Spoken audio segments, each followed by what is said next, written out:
ناظرین کرام، انتہائی افسوسناک خبر کے ساتھ مولانا طارق جمیل صاحب کو تبلیغ جماعت سے کیوں نکال دیا گیا، سنیے ان کی زبانی، ان کی کہانی۔ السلام علیکم ورحمۃ اللہ وبرکاتہ۔ ایک دوسری بات یاد دلانا چاہتا ہوں، 2018 میں تم نئے بٹ صاحب کو لے کے آ گئے تھے، کیا آپ نے مشورے میں نہیں آنا؟ یہ تبلیغ پتہ نہیں آپ لوگوں نے کہاں سے سیکھی۔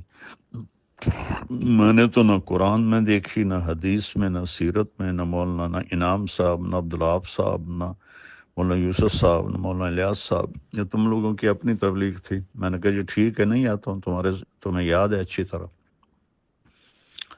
اگلے اجتماع میں پھر 10 آدمی لے کر تم آ گئے، ڈاکٹر ندیم صاحب اور ڈاکٹر سلیم صاحب اور ڈاکٹر روح اللہ صاحب اور مولوی افتخار صاحب اور مولوی ضیاء الحق صاحب اور مولوی خورشید صاحب اور چودھری رفیق صاحب اور نعیم شاہ صاحب اور حشمت صاحب، ایک اور بھی تھا، میں نے 10 گنے تھے میرے ڈرائنگ روم میں۔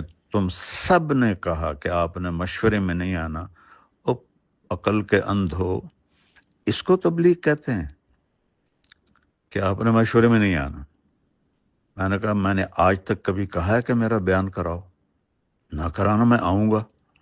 مولانا احسان صاحب نے میرا نام لے دیا، بیان طے ہو گیا۔ اگلا وہ دوسرے میسج میں تم نے سنا ہے کہ پھر مولوی حبیب الحق صاحب نے اور ضیاء الحق نے کیا کیا۔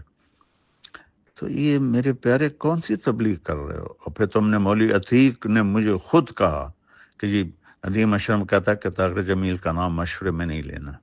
مولوی سہیل نے باقاعدہ علماء کی میٹنگ بلائی کہ اگر مولوی طارق جمیل کا نام آئے تو تم لوگوں نے کھڑے ہو جانا۔ وہ تو نام مولانا احسان صاحب نے لے دیا، اس لیے کوئی کھڑا نہیں ہوا۔